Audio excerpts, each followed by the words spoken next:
Hello, sexy people. It's great to be back again. I'm so excited for today's interview.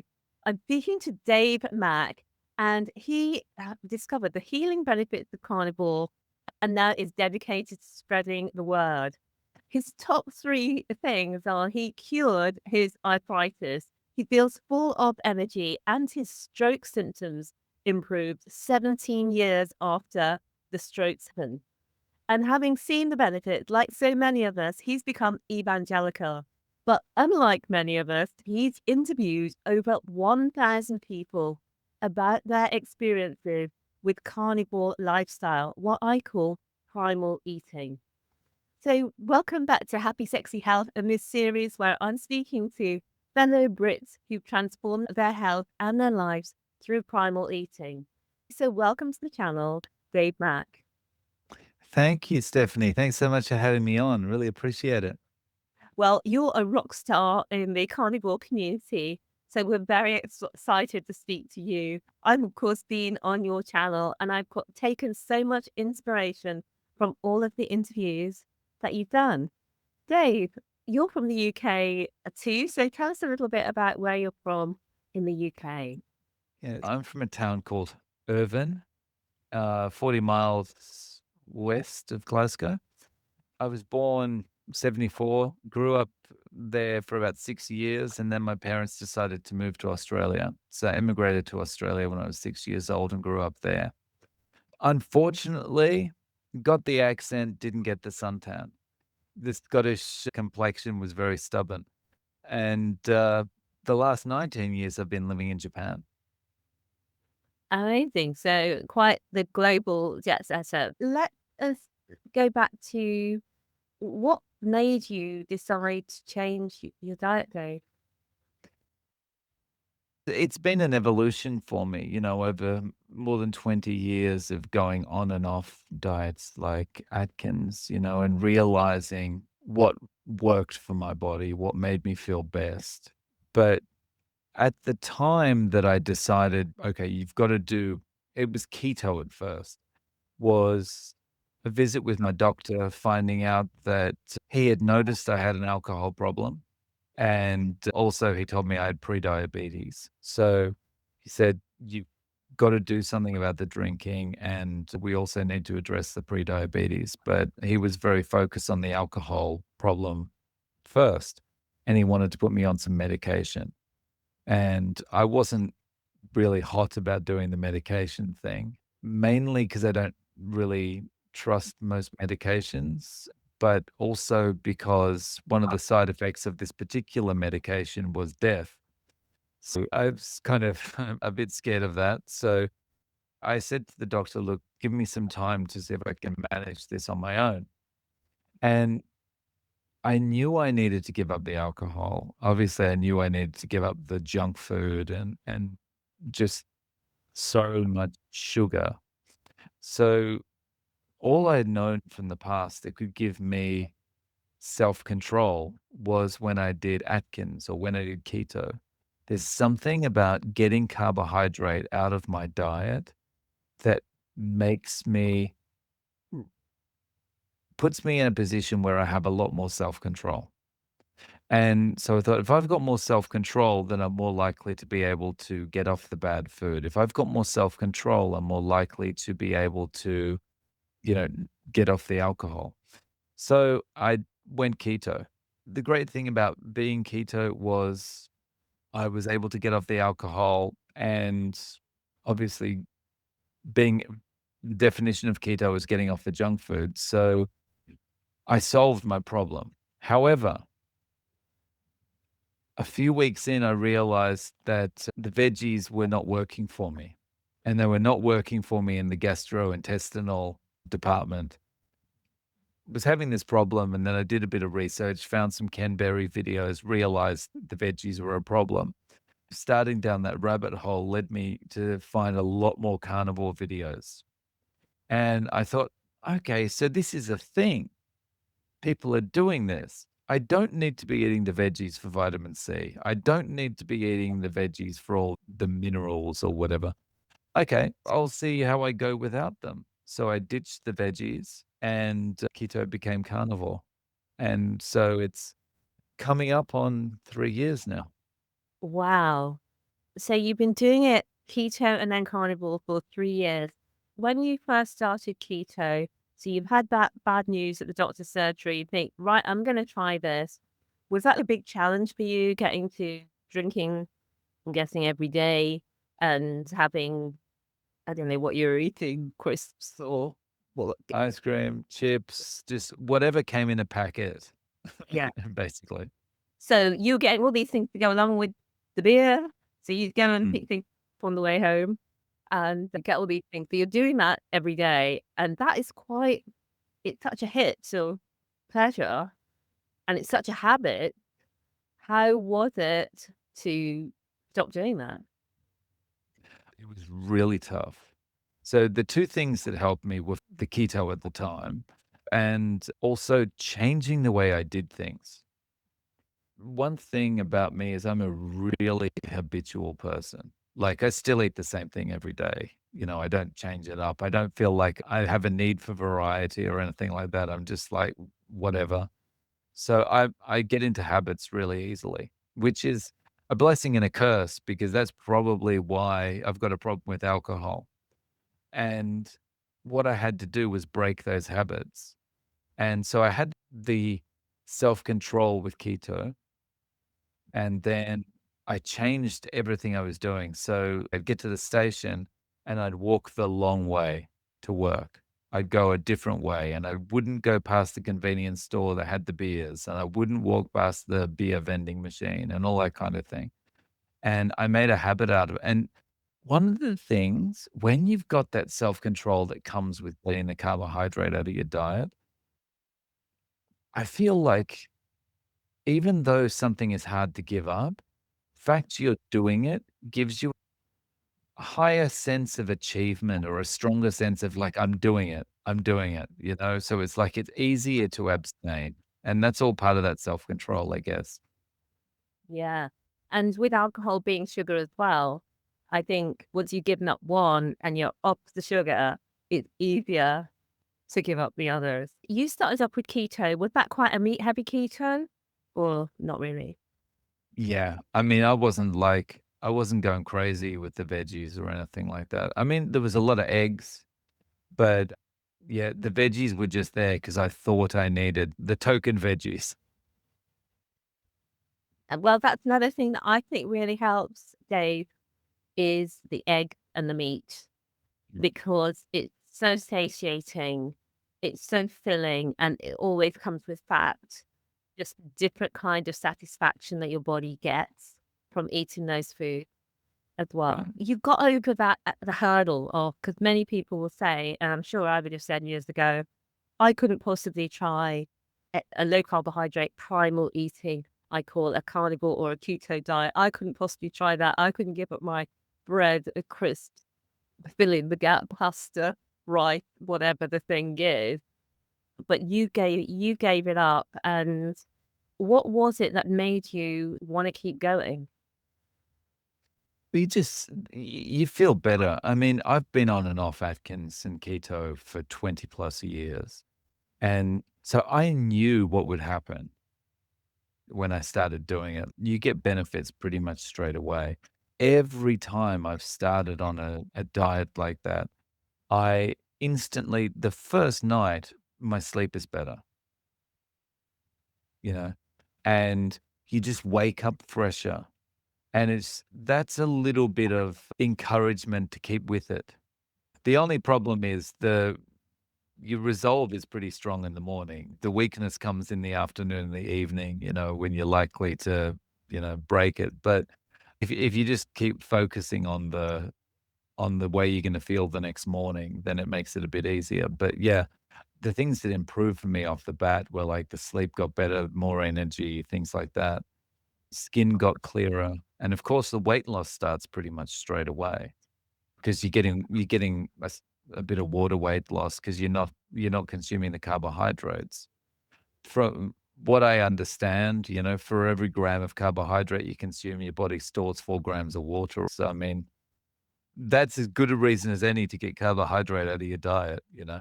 Yeah, those things kinda started straight away, and my thinking just was getting clearer and clearer, and my ability to not kind of get involved in drama improved.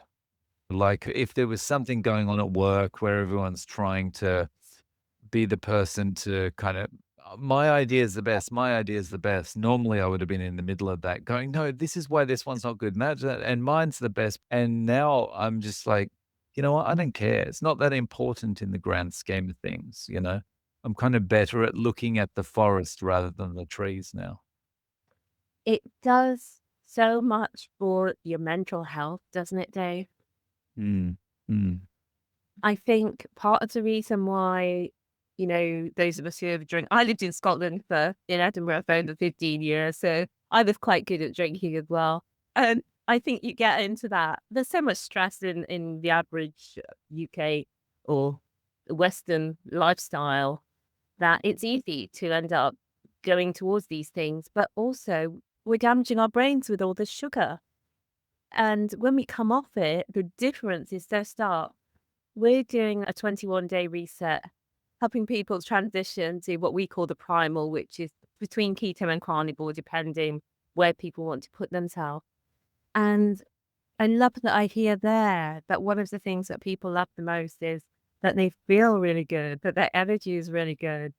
The brain feels like the brain fog is lifted, which is mm, exactly what you're saying. But you mm, had other phenomenal benefits as well, because it's such a healing way of eating that anything that's wrong in your body starts healing. So, and the one that you said has made such a difference to your life was, excuse me, you healed your arthritis. So tell us about that and how it really impacted you before and mm. after. So, this was a cloud that had been over me for, like, a year and a half to 2 years. I had arthritis in my left knee, and it was just like this constant pain. Even when I wasn't moving, it was like it was just with me, you know? It was just this, like I said, it was just a cloud that was sitting there, you know? Even when you weren't moving, you were just sitting there thinking, "It's gonna hurt any second I move, any twitch and it's gonna hurt," you know? And it had been with me for, as I say, about 2 years, and I had just accepted, like, "Well, this is my life now. The wheels are falling off. It's all downhill from here. I just need to do the best I can." And I live in Japan, and in Japan, you have to walk everywhere, and there's also lots of stairs here. So you're always up and down and up and down and up and down the stairs. And, if there's anything someone with arthritis hates more than walking, it's climbing. And, I'd have to walk to the station and then walk from the station to work and back again, and so it was just exhausting every day. And I'd get home after a day, and I'd just be sitting in front of the computer just staring at it, not even doing anything with it, not watching anything, not doing, just like a zombie, and that was my life. And then 2 months into, gone. And I've gone from lumbering everywhere to running around like I'm back in high school. It was amazing. And I saw that video of yours where you're jumping off like the third or fourth, fifth step up. You're running up the stairs and then jumping down.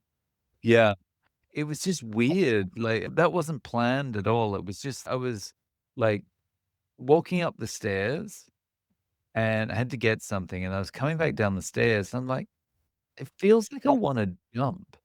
Like, I've got the spring in my step enough that I wanna jump, and I hadn't had that feeling for decades. And I just thought, "Oh, I wonder if I can," and I think I jumped, like, from 3 steps, and I was like, "Oh, wow, I can do it. I wonder if I could do a few more, and I wonder if I can get it on video." So I went and got my camera, and I got the little tripod thing, and I set it up at the bottom, and I thought, "Oh, well, let's give it a go." And yeah, I think I went from the 5th step down, and it was just like, doesn't hurt at all. Yeah. Do you know what? And that is something that is so reminiscent of. I've listened to so many of the people who you interview on your channel, Zero Carb Life. Dave, and they come on there and they talk about pain that they've been through, decades. Sometimes they've had operations, interventions, decades of medicine. It's really impacted their life. You know, in some cases, they've been able to have children, or it's changed the course of their relationships. And then within, sometimes it's weeks, isn't it, of going on carnivore, they've healed in a It's just significant gone. way. And I think, see, this is the thing that makes me feel like this is the way we should be eating, is because everyone starts to heal in basically the same direction. You know, if someone comes in with prediabetes or type 2 diabetes, they reverse it or they go some way to reversing it, right? Of course, the weight starts coming off, right? And you get to a weight where your body goes, yeah, this is the right weight for me. You know, you don't lose weight indefinitely. You know, it's like you get to a set point. And like all these things, like the joint pain goes away, all these things, it's all going in the same direction for everybody. And so it just makes me feel like, well, when you've got the carbohydrates in, when you're eating the pies, the pasta, the this, the that, you know, everyone's going in the opposite direction, right? And we know that's not right, you know. But when we eat this way, everyone heads in the positive direction. And that's why it's so incredible to be part of this community of primal eating, low carb eating. It's meat, it's how humans were supposed to eat. It feels so good, but it's so uplifting to the soul, you know, communities like yours. And you've got a Facebook group as well, haven't you, Dave? That's right. Yeah. No, no carb life. No carb life. Yeah. No Carb Life on Facebook, so check that out. I'll put a link to that as well. And Dave's YouTube is Zero Carb, at Zero Carb on YouTube, and Yeah. where you'll hear hundreds of personal stories of healing. Today, we talked about how you had a stroke probably over 17 years ago now. And Ah, when, so it was when I was 17, so it's over 30 years ago. I wish it wow. was only 17 years ago because that would put me in my 30s. Oh, it's so good, isn't it? So when you were 17, you had a stroke, and then when you went carnivore, tell us what you were still experiencing from your stroke before carnivore and what happened. The stroke symptoms, you know, after you have a stroke, you've got about 6 months to a year where your body starts to recover, and then whatever point you get to at the end of that 6 months to a year, that's basically where you stay forever after that, you know, it's like frozen animation or whatever.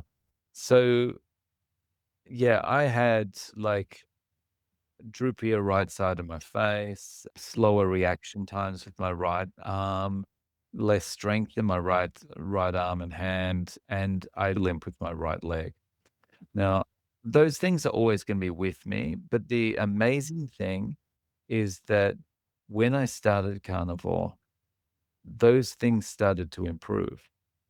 And this is after no improvement for 30 plus years.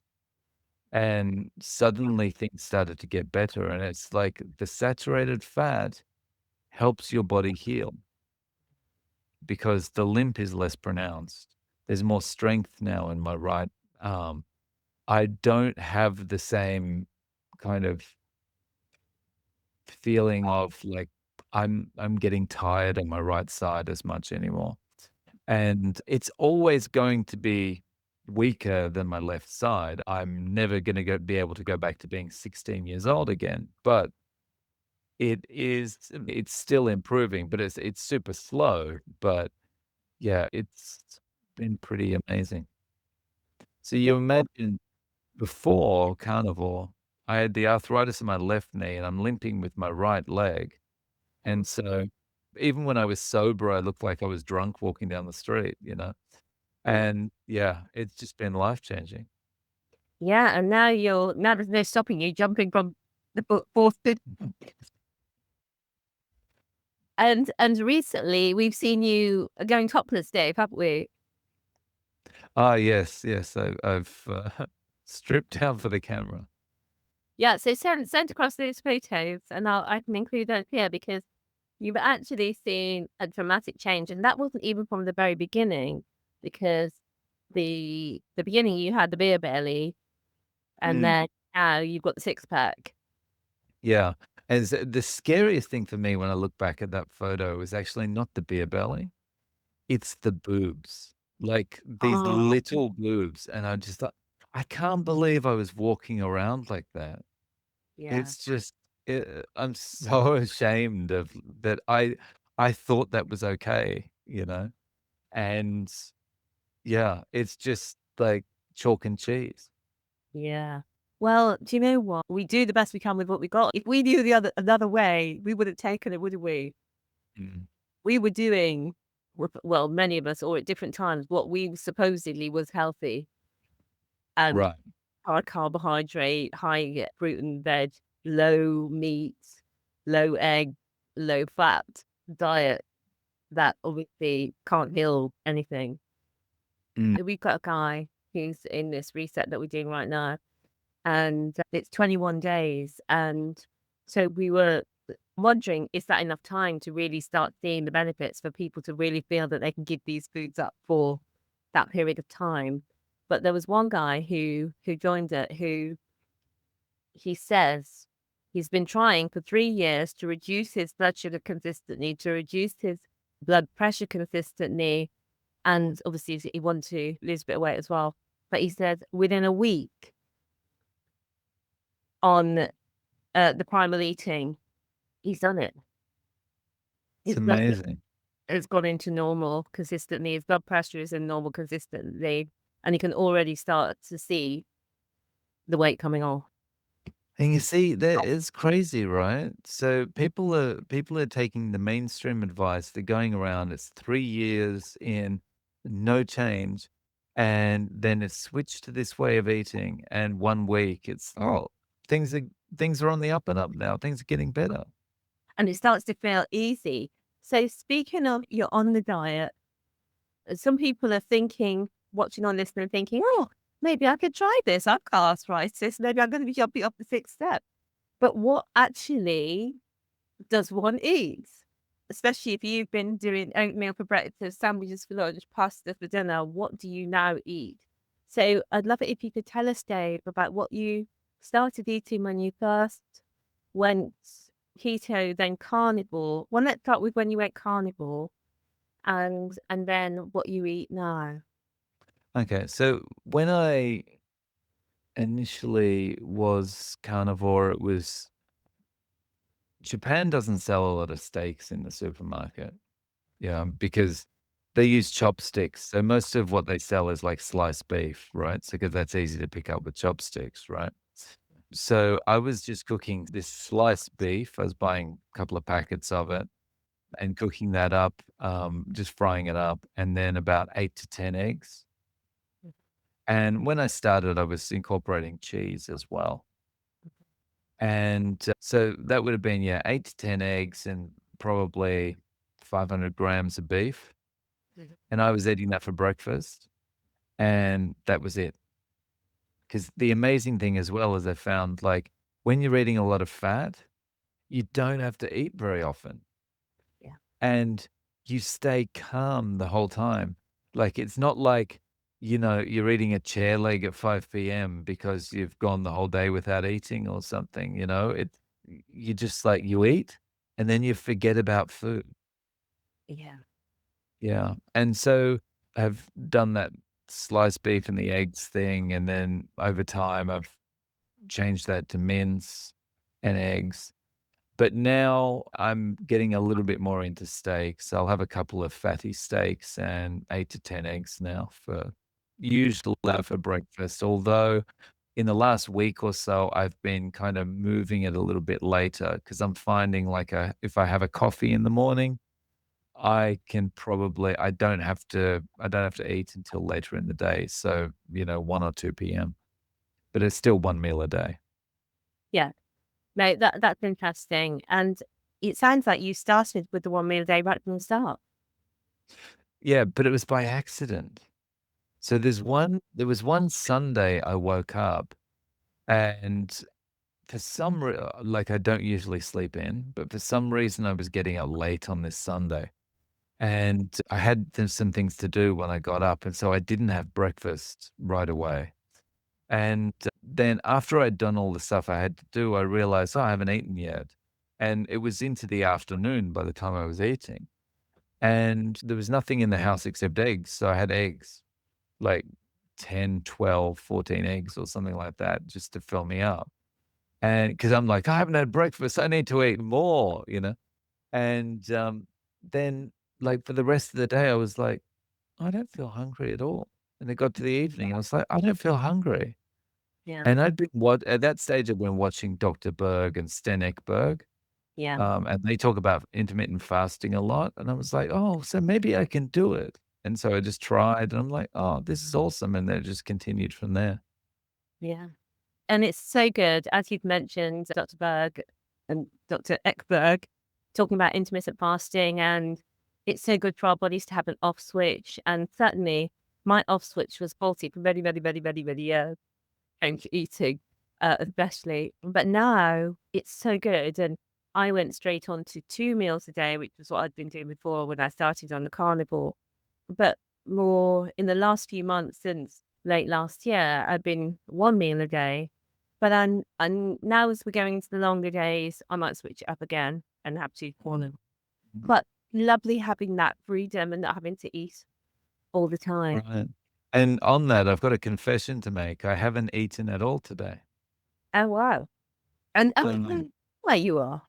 yeah, yeah. And I've just been busy and just haven't had time to do anything. So, yeah, I haven't eaten. And again, that's the great thing is you're flexible enough to be able to just not eat Yeah. Because if you've you haven't always got the time to do it or whatever. And it's just like, yeah, okay, well, I'll do maybe a 48-hour fast then. yeah, and so good for us with all that autophagy. Mm. So we've talked, Dave, about, you uh, cured your arthritis. You're feeling so much more energetic. Your stroke symptoms improved 30 odd years after you had the stroke. And basically, you've had these life changing results of how you feel in the world now compared with before.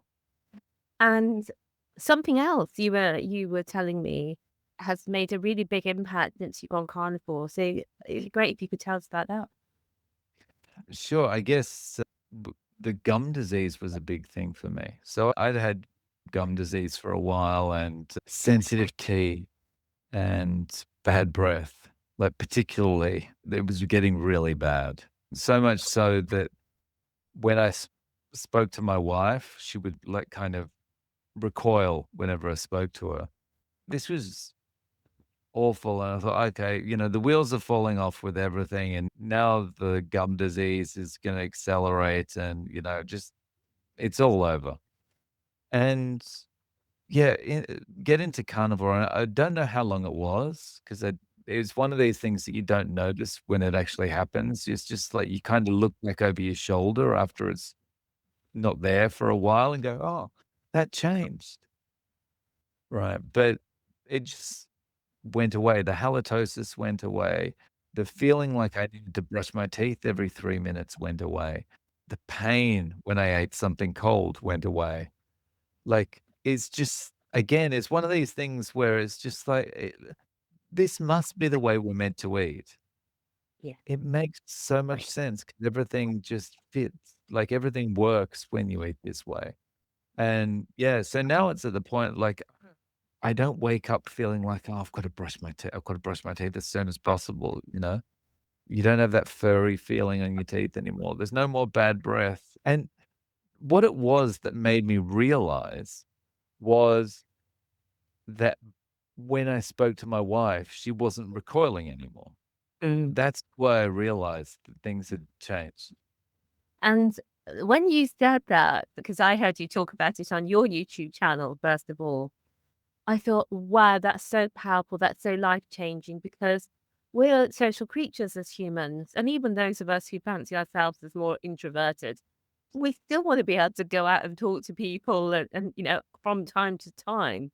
And knowing that you've got that sort of recoil worthy breath, it obviously affects you mentally as well, and your ability to socialize in the way you want. You've got a daughter as well. So I know that, Dave, you've been interviewed, and I've heard them on your on your YouTube channel. A number of dentists who talk about why the primal way of eating, the meat-based, animal-based, low carbohydrate way of eating, is so good for your oral health and for your gums, for your teeth, for your oral microbiome, as they call it. Mhm. Are you able to say anything about that? Why does it work?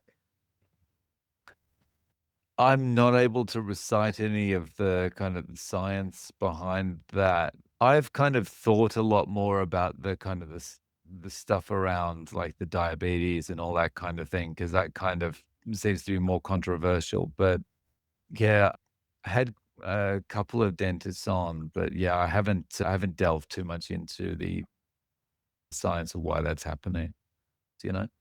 One thing that disappeared around the same time was I always had a yellow tongue. Mm. Was I guess that's candida or some kind of thing like that, right? Which I guess is related because the sugar's fermenting away on your tongue or in your gut and something's coming out because of that fermentation or whatever. And so that just disappeared around the same time. So again, it's one of those pointers that it's like, okay, you're eating properly now, so that's why the bugs are dying, or that's why that nasty process is not going on anymore. Yeah, and something that you said to me earlier, I've got to get this it, that you said to me, you know Hong Kong, which I don't know Hong Kong, that Ah, like yeah. there's a smell of rotting vegetables. Yes, when I first went to Hong Kong in 1996, when I stepped out of Kai Tak Airport, it was still at that time. When I stepped out of Kai Tak Airport, the first thing that hit me was the humidity. The second thing that hit me was the smell of rotting vegetables. And the only other time that I've noticed that smell is when my halitosis was at its worst, and that's how bad it was. So I can understand why my wife was recalling. Yeah, but what that made me think of is it's the ferment. You know when vegans or people say that meat doesn't digest and it's rotting in your stomach or your colon. It's actually the vegetables that ferment and rot there and create other processes which lead to that halitosis. Now, having given up the vegetables, you've no longer got that. And the meat digests nothing. The meat is therefore going all over our body, healing nerves, in your case, from the stroke, healing whatever's happening in your mouth, your gums, healing whatever needs to be healed, which cannot be done with vegetables. Mhm. Mm. Yeah, it's correct. And then when a vegan's saying that, actually, when vegans do say that, they say meat's going to rot in your stomach. It's like a little bit of projection, you know. It's like, Yeah, yeah. Yeah, and I love that video of Carnivore, who also there's nobody you haven't had on your show, but you've had on your no carb life, and he has had is it an ostomy bag? yeah. So he's had part of his colon removed, so he now has a bag, and so he sees what comes out, and he used to have a you know in inverted commas normal healthy in inverted commas diet. And then he went carnivore and everything is absorbed. There's nothing comes digested on the animal-based diet. It's fully digested. So it It's crazy when you think about it. If you're in hospital and you just had a bag put in, they'll be giving you the wrong foods to eat, the indigestible stuff, you know? It's crazy. for many years that Dave was getting sick with his colon, as he said on your interview, he was told eat more fiber, eat more fiber, eat more fiber. However, when he had the bag put in and he was eating more fiber, eating more fiber, eating more fiber, and he got an obstruction and he went in the hospital, the first thing the nurse says was, "What you've been eating?" Never asked that in all the years that he was ill with his Mhm. bowel before he ended up having to have it removed. "What you've been eating?" Because they say to them when they first get the bag, do not eat fiber-rich food. So why do they wait until the person has had to have their colon That's removed? crazy, right? Because they know that that blocks it up, because they see when people come in with the blocked up colostomy bag, but yet they do not tell them in all the years when his colon, he says himself, well, likely would have been saved had he been eating in inverted commas. Yeah, had he been eating the right food. Right. Oh, no, no carbs, no fiber in his case. Yeah. Yeah. Yeah, and still, this is the actually, when you hear a story like that, I think it's more annoying than if they were always pushing the fiber, because it's like they actually know, Yeah. but they're talking out of both sides of their face. Yes, I thought you were going to say another part of their body there.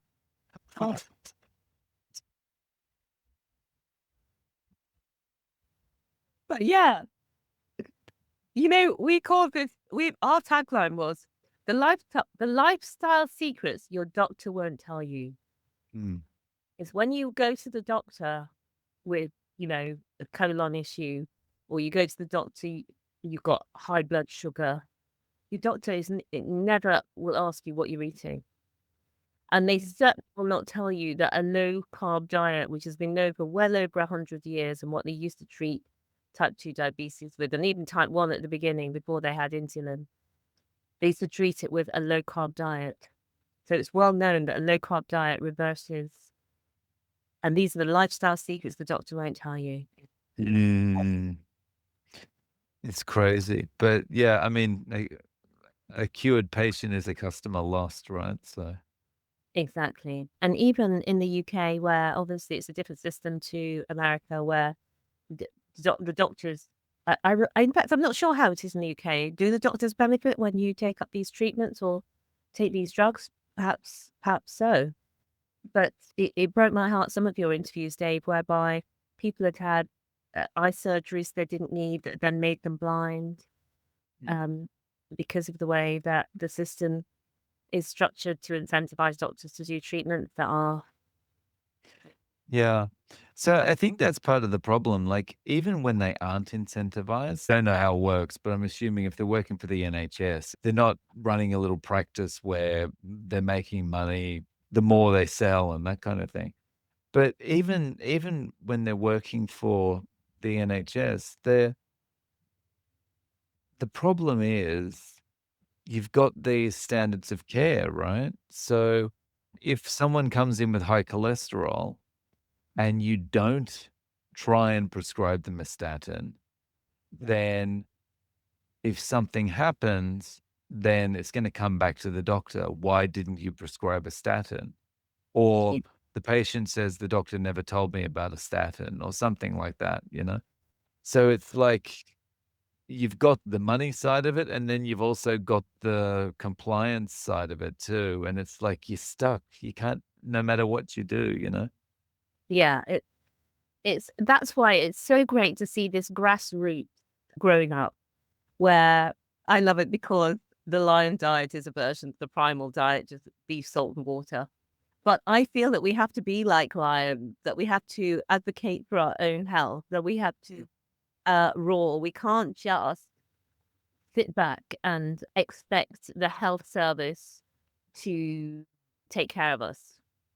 Mm. We advocate for ourselves, and the stories, knowing that there are people before us, the 1,066 people who've been interviewed on your channel, who all have seen the benefits in such a short period of time. It's uplifting because yes, this is possible. Mm. Yeah. It's, and I think the thing with, even if we had really good functioning health systems, Mhm. right, where you didn't have to wait for an appointment and all this kind of thing, you should never be putting your health in the hands of a doctor 100%, you know? Everyone really should be focused on preventative medicine, and that's eating real food. If I kind of look at it like this, if it's got a nutrition label, there's no nutrition in it. If it's got its own commercial, you shouldn't be buying it, you know, because someone's making money off IP somewhere, right? You know, the reason that they don't want people to eat meat, it's really simple. It's nothing to do with the climate. It's nothing to do with any of that. It's to do with you can't patent a cow, right? So you can't scale a cow. You can't talk about profit margins and all this kind of thing with a cow because it's basically it's a cow. This is how much money it's gonna make when you sell it, right? And you can't work out an engineering system where you can make suddenly 1,000 times more cows in the same period of time. It doesn't work like that. So that's why they don't like us eating meat. And every single junk food product or fast food or whatever, it's all carbs because carbs is cheap. You can add sugar and sell it. You can add sugar, fat, and sell it. With Mm, protein and fats, it's so satiating. You can't make people overeat that easily right. without Yeah. sugar. You have to.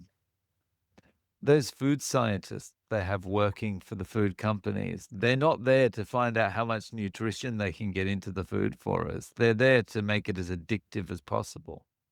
Exactly, and it's working. It's working. That's like many other perfect days. And I feel so grateful to have got out of it and to find my way into this world and be able to share, people like you who are also sharing.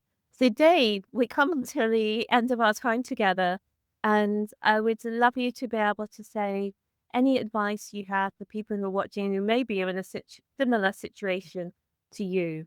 They've been to see their doctor and he's worried about their drinking or their type 2 diabetes or your pre-diabetes in your case. And what advice would you give? So I would say drop the carbs, get on keto. But the more strict you can be, the better. But I would say the best way to do it is focus on a day at a time.